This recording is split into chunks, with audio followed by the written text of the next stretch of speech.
ডুয়ার্সের ঘন জঙ্গলে বসে আমি পড়েছিলাম বাংরিপোষির দুরাত্রি, বুদ্ধদেব গুহর এক রোম্যান্টিক উপন্যাস। তো সেই বাংরিপোষি জায়গাটায় আসবো, এটা আমার তখন থেকেই একটা ইচ্ছে ছিল। তো আজকে আমি সেই বাংরিপোষির এক পাহাড় ট্রেক করতে করতে অনেক উপরে চলে এলাম। এখন এই গুহার ভিতর থেকে রাস্তা খুব সংকীর্ণ এবং ভয়ও লাগছে, ভিতরে সাপ বা জীবজন্তু থাকতে পারে। তাই এখানে বসে আমি একটু রেস্ট নিচ্ছি।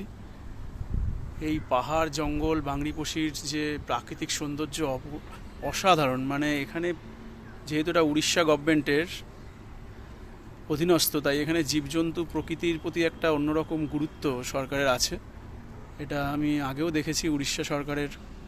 তো সে কারণে এখানের অরণ্য প্রাকৃতিক সৌন্দর্যগুলো খুব সুন্দর করে রক্ষণাবেক্ষণ হয়। দারুণ জায়গা।